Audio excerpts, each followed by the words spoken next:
नमस्कार, जय जगन्नाथ। आज अध्याय को आपण मानकु स्वागत। ओम नमो भगवते वासुदेवाय। 55 अध्याय। जराकू डरिलार परी पलाई द्वारका श्रीहरि। रुक्मिणी संदेश पाइले ଏହା ବର୍ଣ୍ଣନ 56ରେ। ଶ୍ରୀ ଶୁକ ଉବାଚ।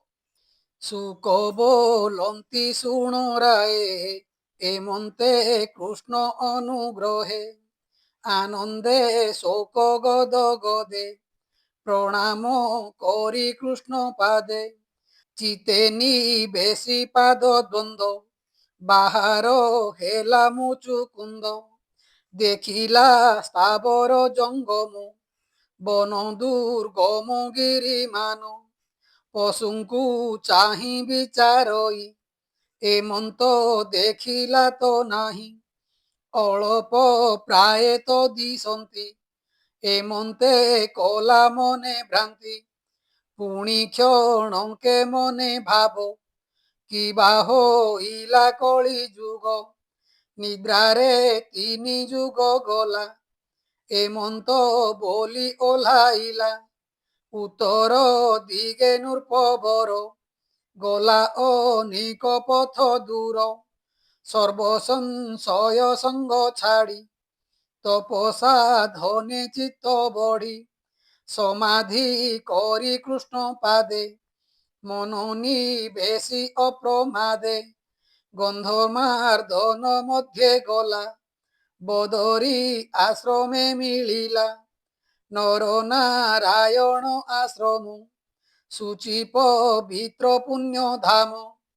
ସମାଧି ବଳେ ତପ କରି, ମନ ପବନ ହୃଦେ ଧରି।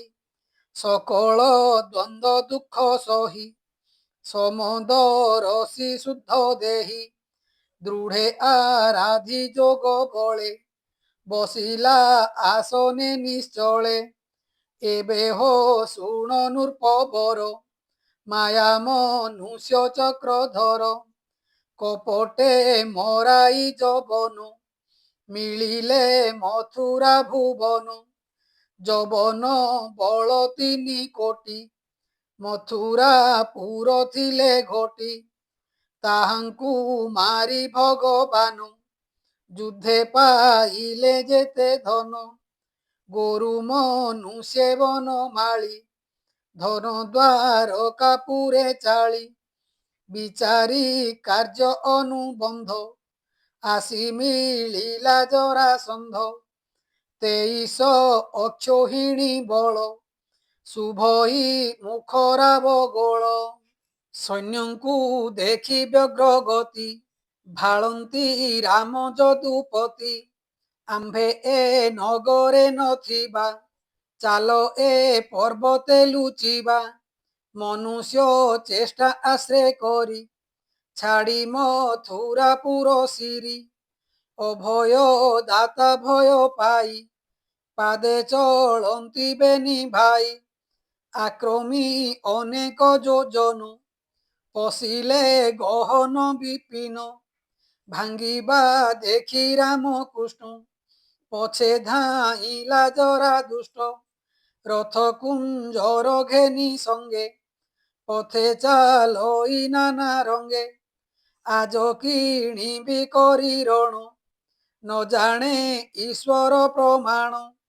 ରାମକୃଷ୍ଣ ଯେବେନି ଭାଇ, ବନେ ଅନେକ ଶ୍ରମ ପାଇ। ଏକ ଆରେକ ଧରି କରେ, ଉଠିଲେ ପର୍ବତ ଉପରେ। ପ୍ରବର ଶରଣ ନାମ ତାର, ନିତ୍ୟ ବରଷେ ସୁନା ଶିର। ଉଠନ୍ତେ ପର୍ବତ ଉପରେ, ଜରା ଦେଖିଲା ବହୁ ଦୂରେ। ଅଧିକ ପାଦେ ହେନ ଗଲା, ପର୍ବତ ରୁନ୍ଧରେ ବୋଇଲା। ବେଢ଼ି ପର୍ବତ ଚାରି ଦିଗେ, ଅନଳ ଲଗାଇଲେ ବେଗେ। ଦହନ କରିବନ ଘୋର, ଜାଣିଲା ଶତ୍ରୁ ଗଲା ମୋର। ଅନଳ ଯୋଗେ ମହିଧର, ତାପନ୍ତେ ପର୍ବତ ଶିଖର। তক্ষণে রাম নর হরি পবন গতি অনুসরি পর্বত শিখ অতি শেষ উচ্চ যোজন একাদশ রাম গোবিন্দ বাহু বଳେ ଡେଇଁ ପଡ଼ିଲେ ମହି ତଳେ ବଳ ସହିତେ ଜରା ଥିଲା ରାମକୃଷ୍ଣଙ୍କୁ ନ ଦେଖିଲା ଲୁଚି ପଳାଇବେନି ଭାଇ ମିଳିଲେ ନିଜ ପୁରେ ଯାଇ ଜଳଧି ପରୀକ୍ଷା ଯାହାର ଦେବ ମାନବେ ଅଗୋଚର ମିଛକୁ ସତ୍ୟ ପ୍ରାୟ ମଣି ମନେ ଆନନ୍ଦ ନୃପମଣି ବୋଲଇ ବଳଙ୍କୁ ଅନାଇ ପର୍ବତେ ମଲେବେନି ଭାଇ ଭସ୍ମ ହୋଇଲେ ଅଗ୍ନି ଯୋଗେ ଚାଲ ବାହୁଡ଼ି ଯିବା ବେଗେ ବଳ ଆକର୍ଷି ମହାବଳୀ ନିଜ ଭୁବନେ ଯାଇ ମିଳି ସଂଗ୍ରାମେ ଜିଣି ଜୟ ବାଦ୍ୟ ବଜାଇ ହୋଇଲେ ଆନନ୍ଦ ଏବେ ହୋ ଶୁଣ ନର ନାଥ ଆନର୍ତ ପତି ରହିବତ ରେବତୀ ନାମେ କନ୍ୟା ଥିଲା ବଳଦେବଙ୍କୁ ବିଭା ହେଲା ବ୍ରହ୍ମା ବଚନେ ଦେଲା ଆଣି ନବମ ସ୍କନ୍ଧେ ଅଛୁ ଶୁଣି ଭୀଷ୍ମଙ୍କ ନାମେ ମହାରାଜା ରୁକ୍ମିଣୀ ତାହାର ତନୁଜା କମଳା ଅଂଶେ ଅବତାର କୁଣ୍ଡିନ ଗର ନୃପବର ରୁକ୍ମିଣୀ ବିବାହ ବିଚାରେ ହରିଲେ ହରି ସ୍ୱୟଂବରେ ରାଜା ଏ ଥିଲେ ଯେ ପ୍ରତ୍ୟକ୍ଷେ ଆବୋରି ଶିଶୁପାଳ ପକ୍ଷେ ଶାଲ୍ୟମା ଗଧ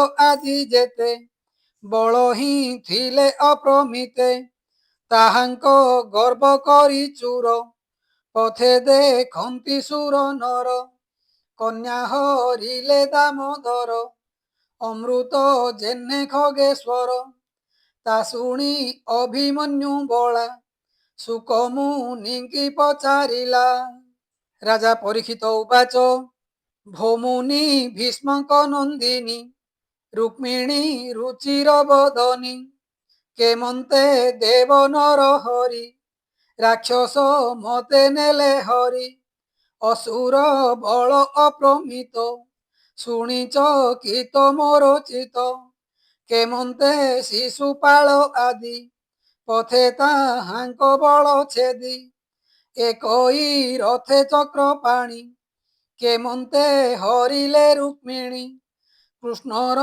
କଥା ପୁଣ୍ୟମୟ କର୍ଣ୍ଣ ବଚନେ ସୁଧା ପ୍ରାୟ ଅଖିଳ ଜନ ପାପ ନାଶେ ପରମ ବ୍ରହ୍ମ ପରକାଶେ କାହାର ଚିତ ଶୁଣି ଏହା ସନ୍ତୋଷେ ନୋହିବ ଉତ୍ସାହ ନବୀନ ବସ୍ତୁ ପାଇ ଜେନେ ଆଦରେ ଆବରନ୍ତି ଜନେ କୃଷ୍ଣ ଚରିତ ସେହି ମତେ ଶ୍ରବଣେ ନୂଆ ନିତ୍ୟ ନିତ୍ୟ ଶୁଣି ସନ୍ତୋଷ ମନ ହୋଇ ସୁକ କହନ୍ତି ରାଜା ଚାହିଁ ଶ୍ରୀ ସୁକ ଉବାଚ ଭୀଷ୍ମକ ନାମେ ମହିନାଥ ବିଦର୍ଭ ନଗରେ ସମ୍ଭୂତ ତାହାର ପତ୍ନୀ ଗର୍ଭୁଜାତ ଏକ ଦୁହିତା ପାଞ୍ଚ ସୁତ ରୁକ୍ମୀ ଅଗ୍ରଜ ରୁକ୍ମ ରଥ ଏବେ ବଳ ଅପ୍ରମିତ ପୁଣ ହୋଇଲା ରୁକ୍ମ ବାହୁ ତାର ପ୍ରତାପ କେବା କହୁ ଚତୁର୍ଥ ପୁତ୍ର ରୁକ୍ମ କେଶ ପଞ୍ଚମ ରୁକ୍ମ ମାଳି ଶେଷ ଏହାଙ୍କ ଶେଷେ କନ୍ୟା ଜାତ ସୁସାଧ୍ୱୀ କମଳା ସମ୍ଭୂତ ରୁକ୍ମିଣୀ ନାମେ ବିଦ୍ୟମାନ ତାର ମହିମା ଏବେ ଶୁଣ କୃଷ୍ଣର ଗୁଣ କର୍ମ ବାଣୀ ଗୃହ ଆଗତ ମୁଖୁ ଶୁଣି ଦ୍ୱାରକା ପୁର ଲୋକେ ଆସି କହନ୍ତି ତାର ଆଗେ ବସି ନିରତେ କୃଷ୍ଣ କଥା ଶୁଣି ସେ କନ୍ୟା ମନେ ମନେ ଗୁଣି ଆତ୍ମା ସଦୃଶ୍ୟ ଶୁଣି ବର ମନେ ବରିଲା ଚକ୍ରଧର ଗୋବିନ୍ଦ ତାହା ମନେ ଜାଣି ସଂକଳ୍ପେ ବରିଲେ ରୁକ୍ମିଣୀ ଅଂଶେ କମଳା ଦେହ ଧରି ଆତ୍ମା ସଦୃଶେ କନ୍ୟା ବରି ବନ୍ଧୁ ବାନ୍ଧବଙ୍କର ମତ ଦୁହିତା ବିବାହେ ଉଚିତ ଭୀଷ୍ମକ କୃଷ୍ଣଙ୍କୁ ବରିଲା ତା ଶୁଣି ରୁକ୍ମୀ କୋପ କଲା ଅନେକ ନିନ୍ଦା ବାକ୍ୟ କରି ଶିଶୁପାଳଙ୍କୁ ଗଲା ବରି ଶିଶୁପାଳଙ୍କୁ ବିଭା ଶୁଣି ଚକିତେ ଭାଳଇ ରୁକ୍ମିଣୀ ବିକଳ ଚିତେ ବିଚାରିଲା ବୃଦ୍ଧ ବ୍ରାହ୍ମଣ ଅଣାଇଲା ସହୃଦ ବାକ୍ୟ ତାଙ୍କୁ କହି ଚରଣେ ବେନି କର ଦେଇ ବୋଲଇ ଶୁଣ ବିପ୍ରମଣି ଦ୍ୱାରକା ଯାଅ ଏହି କ୍ଷଣି ଯେବେ ଆସିବେ ଚକ୍ରଧର ତେବେ ସେ ଜୀବନ ମୋହର ଅଧିକ କହିବଇ କେତେ କୃଷ୍ଣ ଜାଣନ୍ତି ଏହା ଚିତେ କନ୍ୟା ବଚନେ ବିପ୍ର ଗଲା ଦ୍ୱାରକା ଭୁବନେ ମିଳିଲା ଦ୍ୱାରେ ଯେ ଦ୍ୱାରପାଳ ଥିଲେ କୃଷ୍ଣଙ୍କୁ ନେଇ ଭେଟାଇଲେ ସୁବର୍ଣ୍ଣ ସିଂହାସନେ ହରି ଯାଦବେ ଅଛନ୍ତି ଆବୋରି ଖଟନ୍ତି 10 ଦିଗ ପାଳେ ବିପ୍ର ଦେଖିଲେ ଚର୍ମ ଡୋଳେ ବିପ୍ରବଶ୍ଚଳ ନର ହରି ଉଠି ବ୍ରାହ୍ମଣ କର ଧରି ନିଜ ଆସନେ ବସାଇଲେ ଅନେକ ମତେ ପୂଜା କଲେ ତାହାଙ୍କୁ ଯେହ୍ନେ ଦେବ ଗଣେ ବିଶ୍ୱାସେ ପୂଜନ୍ତି ଚରଣେ କୃଷ୍ଣ ପୂଜିଲେ ସେହି ମତେ ଶୁଣ ରାଜନ ଏକ ଚିତେ ବିପ୍ରଙ୍କୁ କରାଇ ଭୋଜନ ପାଶେ ବସିଲେ ଭଗବାନ ବିପ୍ରର ଶ୍ରମ ଦେଖି ହରି ବ୍ରାହ୍ମଣ ପାଦ করে ଧରି ଧୀରେ ଚାପନ୍ତି ଭଗବାନ ବିପ୍ର ଚରଣୁ ଗଲା ଶ୍ରମ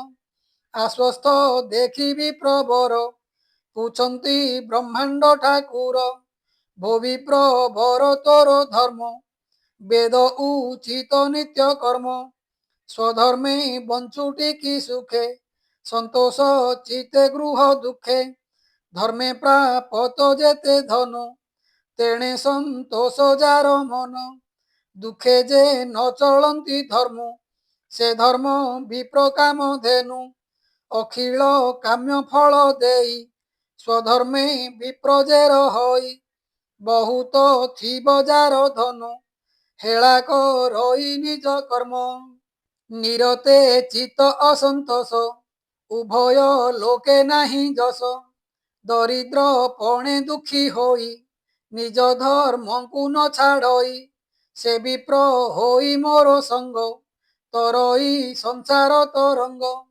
ଯଥା ଲାଭରେ ଯେ ସନ୍ତୋଷ ଅଧର୍ମେ ନ କରନ୍ତି ଆସ ସାଧୁ ସୁହୃଦ ସର୍ବଭୂତ ସକଳ ଜୀବ ହିତେ ରତ ହୃଦେ ନ ବହେ ଅହଙ୍କାର ସମଦ ରସି ଚିତ ଯାର ତାଙ୍କୁ ମୋହର ନମସ୍କାର ବୋଲନ୍ତି ବ୍ରହ୍ମାଣ୍ଡ ଠାକୁର ଭୋ ବିପ୍ର କୁଶଳ ତୁମ୍ଭର କହ କଲ୍ୟାଣ କ୍ଷେମ ସାର ରାଜାଏ ବସନ୍ତି ଜଗତେ ପ୍ରଜା ପାଳନ୍ତି ଧର୍ମ ମତେ ଯାହାର ରାଜ୍ୟ ପ୍ରଜା ଜନେ ସୁଖେ ବଞ୍ଚନ୍ତି ରାତ୍ର ଦିନେ ସେ ରାଜା ମୋର ବଡ଼ ପ୍ରିୟ ଭୋ ବିପ୍ର আগমନ କହ କେବଳ କାର୍ଯ୍ୟ ଉପଗତ ଏତେ ଦୁର୍ଗମ ଜିଣି ପଥ ଗୁପତ ନୋହେ ଯେବେ ବାଣୀ ଭୋ ବିପ୍ର କହ ଏହି କ୍ଷଣି ମୁଁ ଅବା କି କରିବି ତୋତେ ସଂଶୟ ଛାଡ଼ି କହ ମତେ ଏମନ୍ତେ କୃଷ୍ଣ ବାକ୍ୟ ଶୁଣି ବ୍ରାହ୍ମଣ କହେ ସାଧୁ ବାଣୀ ରୁକ୍ମିଣୀ କହିଛନ୍ତି ଯାହା ଭୋନାଥ ଶୁଣ ଚଉବାହା ରୁକ୍ମିଣୀ ଉବାଚ हे कृष्ण भुवन सुंदर शुणिली गुण कर्म तोर तोहर गुण कर्म जस ଯାହାର ଶ୍ରବଣେ ପ୍ରବେଶ ହରେ ଅଶେଷ ଜନ୍ମ ପାପ ଆଧ୍ୟାତ୍ମ ଆଦି ତିନି ତାପ ଦୃଷ୍ଟି ବହନ୍ତି ଯେତେ ପ୍ରାଣୀ ତୋହର ରୂପ ସେ ପ୍ରମାଣୀ ଅଖିଳ ଅର୍ଥ ଲାଭ ବଳେ ଲଭନ୍ତି ରୂପ ଦେଖି ଡୋଳେ ସେ ରୂପ କର୍ଣ୍ଣ ପଥେ ଶୁଣି ମୋହର ଚିତ ଚକ୍ର ପାଣି ଲାଜ ଉପେକ୍ଷିତ ଶରଣେ ପଶିଲା ଅଭୟ ଚରଣେ। କେଉଁ ଯୁବତୀ ଦେହ ବହି ପିତା ଜନନୀ କୋଳେ ଥାଇ ବିବାହ କାଳେ କନ୍ୟା ହୋଇ ଉତ୍ତମ କୂଳେ ଜନ୍ମ ପାଇ ଶୀଳ ସ୍ୱରୂପ ବିଦ୍ୟା ବଳ ଦ୍ରବିଣ ତେଜେ ଆତ୍ମତୁଲ୍ୟ ତୋହର ପ୍ରାୟ ଥାଉ ପତି ସୁଧୀରା କେଉଁ କୂଳବତୀ। ହେନର ସିଂହ ପୂର୍ଣ୍ଣ କାମ ଜନଲୋଚନ ଅଭିରାମ ଶ୍ରବଣେ ଶୁଣି ତୋର ଭାବ ସେ କିମ୍ପା ଆନକୁ ବରିବ। ଏବେ ବରିଲି ତୋତେ ମୁହିଁ ମନ ଜୀବନ ତନୁ ଦେଇ ତୋହର ଅର୍ଥେ ଏ ଶରୀର ବିଚାରି ମୋତେ ତ୍ରାହି କର। ଭୋନାଥ ବୀରଙ୍କର ବୀର ମୁଁ ତ ଆମିଷ ଉପହାର ନିକଟେ ଶିଶୁପାଳ ଆସି ନବସୁ ତୋର ବଳି ଗ୍ରାସୀ। ସିଂହର ବଳି ହେଲେ ଦେଖି ଶୃଗାଳ ଜେହ୍ନେ ଉପଲକ୍ଷୀ ମୁଁ ଯେବେ ପୂର୍ବ ଜନ୍ମ ଗତେ ତପ ଆରାଧି ନାନା ମତେ। ତଡ଼ାଗ ଯଜ୍ଞ ଇଷ୍ଟ ଦାନ ନିୟମ ତୀର୍ଥ ବ୍ରତ ଧର୍ମ ଦେବତା ବିପ୍ର ଗୁରୁ ପୂଜି ନିରତେ ବିଷ୍ଣୁ ପାଦେ ଭଜି। ଏ ଯେବେ ପ୍ରମାଣ ମୋହର ବେଗେ ଆସିବେ ଚକ୍ରଧର ମୋହର ହସ୍ତ ଆଗ ଧରୁ ଦଇବ ଏହି ବର କରୁ। ଦମଘୋଷର ସୁତ ଆଦି ଯେତେ ଅଛନ୍ତି ଅପରାଧୀ ଏମାନେ ନ ପାଇବେ ମତେ ପ୍ରମାଣ ଯେବେ ବେଦ ମତେ। ରାତ୍ର ପାହିଲେ ଅଧିବାସ ହୋଇବ ମଙ୍ଗଳ ଦିବସ ତୁ ନାଥ ସାଜି ନନ୍ଦୀ ଘୋଷେ ଘେନାଇ ଯଦୁ ବଳ ପାଶେ।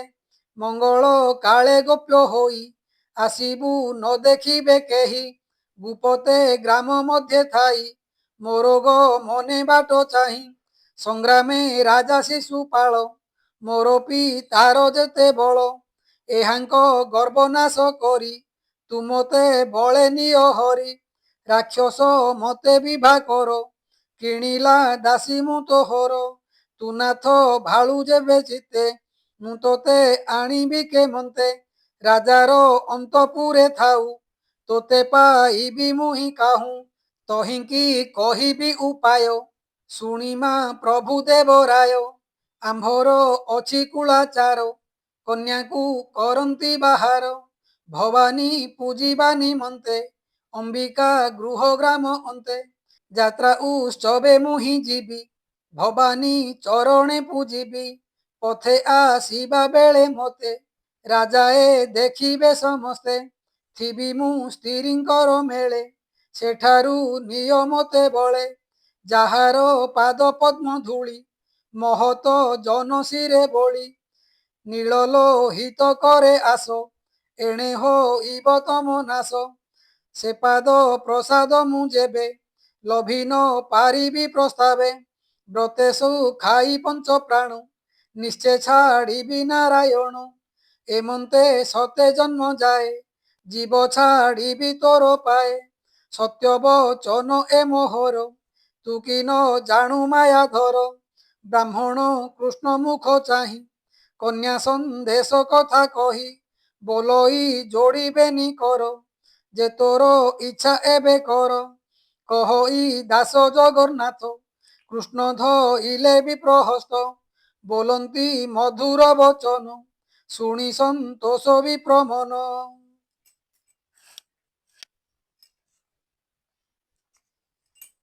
इति श्रीमद्भागवते महापुराणे परमहास्यां संहितायां दशम स्कन्धे रुक्मिणी दूत द्वारका गमनं नाम षट्पञ्चाशत् अध्याय।